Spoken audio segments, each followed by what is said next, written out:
Sir పెళ్ళికి ముందే ఒకరితో ఎఫ్ఐఆర్ పెట్టుకొని పెళ్ళైన తర్వాత అంటే వేరే వ్యక్తిని పెళ్ళైన తర్వాత నెల రోజులకే చంపించేసింది సార్. గద్వాలకు చెందిన ఒక సర్వేయర్ తేజేశ్వర్ అనే వ్యక్తిని కేవలం పెళ్ళయింది. ఆ తర్వాత ప్రియుడితో కలిసి భార్య చంపేయడం ఇప్పుడు చర్చనీయాంశంగా మారిపోయింది. అంటే మొన్నే మేఘాలయ హనీమూన్ జంట చూసాం. ఇలాంటి ఘటనలు చాలా జరుగుతున్నాయి.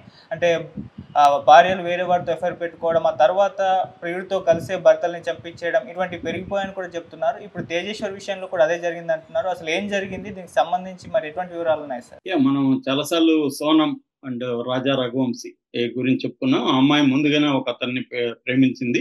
అతనితో పెళ్లికి ఒప్పుకోరని చెప్పి ఇంకొక అతన్ని పెళ్లి చేసుకొని అతన్ని చంపేస్తే విడో అవుతాను, అప్పుడు చచ్చినట్టుగా ఒప్పుకుంటారని ఒక ప్లాన్ చేసి హనీమూన్కి తీసుకెళ్లి అతన్ని అతి దారుణంగా చంపించింది. ఇప్పుడు అరెస్ట్ అయ్యి జైల్లో ఉంది. అదే విధంగా మన తెలుగు రాష్ట్రాల్లో 2 రాష్ట్రాల ఇన్వాల్వ్ అయిన ఈ కేసులో తెలుగు రాష్ట్రాల్లో ఇప్పుడు సంచలనం సృష్టిస్తున్న కేసు ఐశ్వర్య కేసు. ఈ ఐశ్వర్య అనే ఒక అమ్మాయి తన భర్తను కూడా అంటే ఆల్రెడీ ఒకరితో అఫేర్ పెట్టుకొని ఇంకొక అతన్ని పెళ్లి చేసుకుంది. ఇది వేరే డిఫికల్ట్ కేసు అనమాట. సోనంద్ లాంటిది కాదు. ఈ అమ్మాయి ఇష్టపడే పెళ్లి చేసుకుంది. రెండో అతన్ని ఇష్టపడింది, ప్రేమించింది, అతన్ని ప్రేమలకు దించి పెళ్లి చేసుకొని విత్ ఇన్ 29 days లో అతన్ని సుపారీ ఇచ్చి చంపించింది. ఇది ఇంకా కాంప్లెక్స్ కేసు. ఏంటంటే వీళ్ళమ్మ కూడా దీంట్లో ఇన్వాల్వ్ అయింది. ఈ అమ్మాయి ఎవరితో అయితే అఫేర్ పెట్టుకునిందో అతనితోనే వీళ్ళమ్మ కూడా అఫేర్ పెట్టుకునింది. సో వీళ్ళమ్మ అఫేర్ పెట్టుకున్న అతను, ఈ అమ్మాయి ముగ్గురు కలిసి ప్లాన్ చేసుకుని చేశారు. ఇది కొంత సోనం కంటే విచిత్రమైన కేసు అని చెప్పుకోవచ్చు. అసలు ఇది ఎలా జరిగింది, అసలు వీళ్ళు ఎవరు, ఎందుకు చంపారు, ఎలా చంపారు, పోలీసులు ఎలా పట్టుకున్న తర్వాత ఇన్వెస్టిగేషన్లు ఇప్పటి వరకు ఏ విషయాలు బయటకు వచ్చాయి, ఈ విషయాలు చూద్దాం. ఈ అబ్బాయి పేరు తేజేశ్వర్. ఇతనికి 32 ఏళ్ళు. ఇతను సర్వేయర్ గాను తర్వాత ఒక డాన్స్ ఇన్స్ట్రక్టర్ గా కూడా ఉంటున్నాడు. వీళ్ళది జోగులాంబ గద్వాల్ జిల్లా గద్వాల్లో గంట వీధి లో ఉంటాడు ఈ అబ్బాయి ప్రైవేట్ గా ఎవరైనా సర్వే చేయించుకుంటే చేస్తారనమాట, ప్రైవేట్ సర్వేయర్. సో ఈ అబ్బాయికి మే 18న ఈ కర్నూలులో ఉంటున్న కర్నూలు ఎస్టేట్ అంటారు దాన్ని, ఆ కర్నూలు ఎస్టేట్ లో ఐశ్వర్య అనే అమ్మాయితో పెళ్ళైంది. అయితే పెళ్ళైన 29 రోజులకి ఇతను మిస్ అయినప్పుడు వీళ్ళ బ్రదర్ తేజవర్ధన్ గద్వాల్లో కంప్లైంట్ ఇచ్చాడు. ఇట్లా మా బ్రదర్ కనిపించట్లేదు, ఫోన్లు తీయట్లేదు, వాళ్ళని అడిగితే కూడా వాళ్ళని అడిగితే మాకు కూడా తెలియదు, బయటకు వెళ్తానన్నాడు, మళ్ళీ రాలేదని మేము కూడా కంగారు పడుతున్నాం అని చెప్పారు.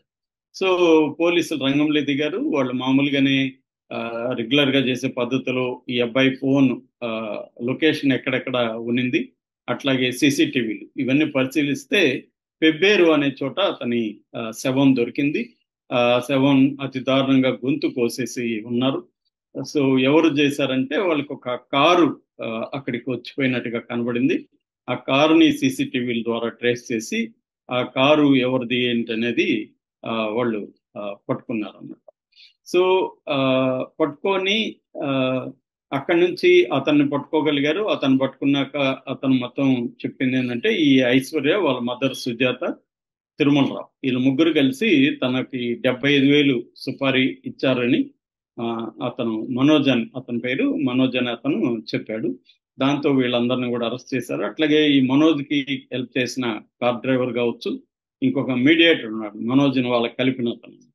ఆ మీడియేటర్ని మొత్తం ఇప్పటి వరకు 8 మందిని పోలీసులు అరెస్ట్ చేసినట్టుగా తెలిసింది. సో ఈ పోలీసులు ఇప్పటి వరకు అంటే గద్వాల ఎస్పీ శ్రీనివాసరావు దీన్ని పర్సనల్ గా సీరియస్ గా తీసుకొని 3 బృందాల్ని పెట్టాడు దీని మీద. 2 రోజుల్లోనే పట్టుకోగలిగారు. సో ఈయన ఎస్పీ శ్రీనివాసరావు చెప్తున్నది ఏంటంటే ఎలా జరిగింది ఏంటనేది చెప్పాడు. ఇదేంటంటే ఈ కర్నూలు ఎస్టేట్ లో ఒక బ్యాంక్ పేరు చెప్పట్లేదు, ఒక బ్యాంక్ మేనేజరు ఉన్నాడు, తిరుమలరావు ఆయన పేరు. ఆ బ్యాంక్ లో సుజాత అనే ఆవిడ పనిచేస్తుంది. సో సుజాతకి ఆయనకి మధ్య అఫైర్ స్టార్ట్ అయింది. ఆయనకి ఆల్రెడీ పెళ్ళైంది కానీ పిల్లలు లేరు. సో దాంతో ఆయన పిల్లలు కావాలని అనుకున్నాడు. అప్పుడు ఈ సుజాత ఏం చెప్పిందంటే ఎవరో ఎందుకు, నా కూతురే ఉంది, పెళ్లి చేసుకో అని చెప్పింది. అయితే అది ఇంకా మంచిది, మనం నీ కూతురుని పెళ్లి చేసుకుంటే నేను నీతో కూడా అఫైర్ కంటిన్యూ చేయొచ్చు అని వాడికి అనిపించింది. సో దాంతో ఐశ్వర్యాన్ని పరిచయం చేసింది. ఐశ్వర్యతో అఫైర్ పెట్టుకోవడం మొదలు పెట్టాడు. దాంతో ఐశ్వర్యాన్ని వాళ్ళ ఇంటికి కూడా తీసుకెళ్ళాడు. వాళ్ళ భార్యకి పరిచయం చేశాడు. ఇట్లా మనకు పిల్లలు లేవు కదా, నేను ఈ అమ్మాయిని పెళ్లి చేసుకుంటానంటే వాళ్ళ భార్య ఇంట్లో ఉన్నవన్నీ తీసింది, చీపురు అన్ని తీసి ఇతని మీదకి వచ్చింది. దాంతో ఇతను భయపడ్డాడు. ఈ ఈ రాక్షసి ఒప్పుకున్నట్లేదు అని చెప్పి పంపించేశాడు. సో అప్పుడు వీళ్ళు ప్లాన్ వేసుకున్నారు ఏంటంటే, ఇది మనకు బయటపడకుండా ఉండాలంటే నువ్వు ఎవరినో ఒకరిని పెళ్లి చేసుకో, ఒక పక్కరాగాన్ని పెళ్లి చేసుకొని నువ్వు ఉంటే మన ఇద్దరం కంటిన్యూగా అఫైర్ నడుపుతాము అనేది తను సలహా ఇచ్చాడు. సో ఆ అమ్మాయి వీళ్ళ సుజాత కూడా ప్లాన్ చేసింది. దాంతో ఒక సంబంధం చూశారు. ఆ సంబంధమే ఈ తేజస్వర్. ఈ తేజస్వర్ని చూసినాక నిశ్చితార్థం అయింది. నిశ్చితార్థం అయినాక తేజస్వర్ ఇంట్లో వాళ్ళు ఎంక్వైరీ చేశారు ఈ అమ్మాయి ఇది గురించి. వాళ్ళకి కొన్ని విషయాలు బయటకు వచ్చాయి. అట్లాగే అమ్మాయి ఫిబ్రవరిలో కొద్ది రోజులు కనబడలేకుండా వెళ్ళిపోయింది ఎక్కడికో అని కూడా చెప్పారు. ఇవన్నీ చూసినాక ఇంట్లో వాళ్ళు వీడికి చెప్పారు, వద్దురా అమ్మాయి కొంత మనకి డౌట్ఫుల్ గా ఉంది, అమ్మాయిని పెళ్లి చేసుకోవద్దు, మనం వేరే నీకు మేము వెతుకుతాము చేస్తామని చెప్తే అప్పటికే ఈ అమ్మాయి తన మీద లవ్ స్టోరీ స్టార్ట్ చేసింది. రోజు చాట్ చేయడం, ఫోన్లు చేయడం, ఎవరు ఐశ్వర్య నువ్వంటే నాకు చాలా ఇష్టం అని చెప్పడం. దాంతో ఈ అబ్బాయి కూడా ప్రేమలో పడిపోయాడు, ఆ అమ్మాయి ప్రేమలో. సో ఒక రకమైన ట్రాప్ అంటారు కదా, ఆ ట్రాప్ లో పడిపోయాడు. దాంతో ఇంట్లో వాళ్ళని ఎదిరించి మరి అతను పెళ్లి చేసుకున్నాడు. సో పెళ్లి చేసుకున్నాక నిజానికి ఇష్టపడే పెళ్లి, ఇతనంటే కూడా ఇష్టం ఉంది. ఈ అమ్మాయి ఏంటంటే నిశ్చితార్థం అయినా కూడా ఇతనితో చాట్ చేస్తుంది, మరోవైపు తన లవర్తో కూడా, తిరుమలరావుతో కూడా చాట్ చేస్తుంది. తన అమ్మ లవర్, ఇద్దరు లవర్తో చాట్ చేస్తుంది. సో పెళ్ళయింది. పెళ్ళైనాక ఈ అబ్బాయికి డౌట్ వచ్చింది. ఎందుకంటే పెళ్ళైనాక దాదాపు పోలీసులు చెప్తున్నది ఏమంటే తిరుమలరావుతో 2000 కాల్స్ మాట్లాడిందంట 29 రోజుల్లో. సో అమ్మాయి అంటే ఎంతగా అమ్మాయికి మగవాళ్ళు పిచ్చుందా లేకపోతే తిరుమలరావుతో పిచ్చుందని మనకు అర్థమవుతుంది. సో అంతసేపు కాల్లో మాట్లాడుతుంటే ఈ అబ్బాయికి అని డౌట్ వస్తుంది కాబట్టి ఈ అబ్బాయికి కూడా డౌట్ వచ్చింది. దాంతో ఈ అబ్బాయి నిలదీసేసరికి వీళ్ళకి ఇబ్బంది అయిపోయింది. అంటే వీడినేదో మనం బకరాగా పెళ్లి చేసుకుందాం అనుకుంటే వీడు నన్ను కంట్రోల్ చేయడం మొదలు పెడుతున్నాడు అనే ఒక ఇది వచ్చింది. దాంతో ఈ అమ్మాయి తిరుమలరావుని అడిగిందని చెప్తున్నారు, వీడిని ఏదన్నా పద్ధతిలో వదిలించుకోవాలా, వీడు వదిలేయట్లేడు, వీడిని చంపేస్తే మనం ప్రశాంతంగా ఉండొచ్చు, నేను విధవైపోతాను కాబట్టి ఇంకా నాకు ఎవరు పెళ్లి కాలేదని అడగరు, గమ్ముని ఉండిపోవచ్చు హ్యాపీగా మన ఇద్దరం అనేది ఈ అమ్మాయి ఒక ఇది అప్పీల్ చేసింది తిరుమలరావుకి. వాళ్ళ అమ్మ కూడా దాన్ని సపోర్ట్ చేసింది. దాంతో తిరుమలరావు తనకు తెలిసిన వాళ్ళని ఎవరినో పట్టుకున్నాడు. ఇలాగా ఒక అతను చంపాలి, నీకు తెలిసిన వాళ్ళు ఎవరు ఉన్నారంటే అతని మనోజ్ని పట్టుకున్నాడు. సో మనోజ్కి 75,000 అడ్వాన్స్ ఇచ్చారు. టోటల్ అమౌంట్ ఎంత అనేది ఇంకా క్లియర్గా లేదు. సో అడ్వాన్స్ ఒక 75,000 ఇవ్వగానే మనోజ్ ఏం చేశాడంటే, తన సర్వేయర్ కాబట్టి మాది ఒక 10 ఎకరాలు సర్వే చేయాలి సార్, రెండే అంటే తను ఓకే అన్నాడు. తన కారులో ఎక్కించుకొని ఎర్రవల్లి చౌరస్తా గద్వాల చిట్యాల రోడ్లో దగ్గర పెబ్బేరు అని ఉంటుంది. ముందుగా ఎర్రవల్లి చౌరస్తా దగ్గర చంపుతాం అనుకున్నారు. అక్కడ అదేమో ఊరు చివరిలో ఉంది, ఊరు దగ్గరలో ఉంది కాబట్టి అది వద్దనుకొని మళ్ళీ పెబ్బేరు దగ్గరికి తీసుకెళ్లారు. అక్కడ కొద్దిగా నిర్మానుష ప్లేస్లోకి తీసుకెళ్లి ముందు రోజే తెలివిగా మనోజ్ ఏం చేశాడంటే కారుకి ఆ బ్లాక్ స్క్రీన్లు ఇవి పెట్టించాడు అనమాట. ముందు బ్లాక్ ఫిల్మ్ అంటారు కదా, ఆ బ్లాక్ ఫిల్మ్ పెట్టించేశారు అంటే బయటికి కనబడకుండా.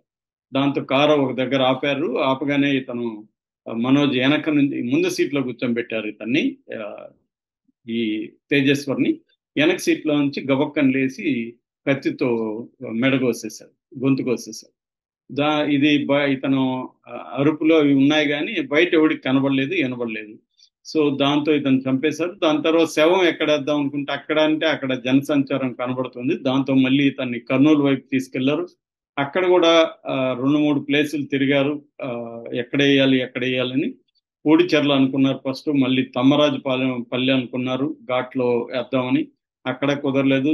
చివరికి పిన్నాపురం క్రాస్ దగ్గర సుగాలిమెట్టు అంటారు, అక్కడ గాలేరు నగిరి కాలువ HNSS అంటారు, ఆ కాలువ దగ్గర శవాన్ని పడేసేసి వెళ్ళిపోయారు. సో ఇది జరిగింది. తర్వాత ఇందాక నేను చెప్పినట్టుగా తేజవర్ధన్ వాళ్ళ బ్రదర్ ఫిర్యాదు ఇచ్చాడు, పోలీసులు పట్టుకున్నారు. సో ఇప్పుడు అమ్మ కూతురు ఇద్దరు కూడా ఒప్పుకున్నారని చెప్తున్నారు, మేమే చేయించాం, మేము ఇతను అడ్డుగా ఉన్నాడు మాకు. సో ఇది బేసిక్గా అంటే తల్లి కూతురు ఇద్దరు ఒక అతనితో మేనేజర్తో అఫైర్ పెట్టుకోవడం, మేనేజర్ భార్య ఉండగా ఒక తల్లితో మళ్ళీ కూతురుతో పెట్టుకోవడం. సో ఈ నేపథ్యంలో ఆ, ఆ, ఈ హత్య జరిగింది. దీన్నే మామూలుగా సైకాలజిస్టులు ఏంటంటే డార్క్ ట్రయాడ్ అంటారు. డార్క్ ట్రయాడ్ అంటే 3 అన్నమాట. అంటే నార్సిసిజం, తర్వాత మ్యాకివెలియనిజం, సైకోపతి, ఈ 3 లక్షణాలు వీళ్ళకు ఉన్నట్టుగా మనకి చెప్తున్నారు. ఎందుకంటే ఈ నార్సిసిజం అంటే తన డిజైర్స్, తన ఆ, కోరికలు వాటికే ఇంపార్టెన్స్ ఇవ్వడం, దానికోసం ఏదన్నా చేయడం, దీన్ని నార్సిసిజం అంటారు. మ్యాకివెలియిజం అంటే ఎంత ప్లాన్డ్ గా వీళ్ళు ముందే పెళ్లి చేసుకొని వీడితో ఆ, మళ్ళీ వీడిని చంపేసి ఇవన్నీ ముందుగా ఆర్గనైజ్డ్ ప్లాన్ చేశారు. ఇతని బైక్ కూడా అమ్మాయి GPS ట్రాకర్ కూడా పెట్టిందని చెప్తున్నారు. అంటే వీడు ఎక్కడెక్కడ పోతున్నాడు ఈ కదలికలకు కూడా తెలియజేయడానికి. అంటే ఒక ప్లాన్డ్ ప్రకారం తల్లి కూతురు ఆ, ప్రియుడు కలిపి ఒక ప్లాన్డ్ ప్రకారం దీన్నే మ్యాకివెల్లినిజం అంటారు. అంటే ఏ పనన్నా చేయి, నీ అవసరాల కోసం ఏమన్నా చేయి అనే దాన్ని మ్యాకివెల్లి అనేవాడు చెప్తాడనమాట. ఇక మూడోదేమో సైకోపతి. అంటే ఇంత ఇతరుల ఒక ఫీలింగ్స్ కానీ వాడిని పాపం ప్రేమలో దించి మనమే కదా పెళ్లి చేసుకున్నాము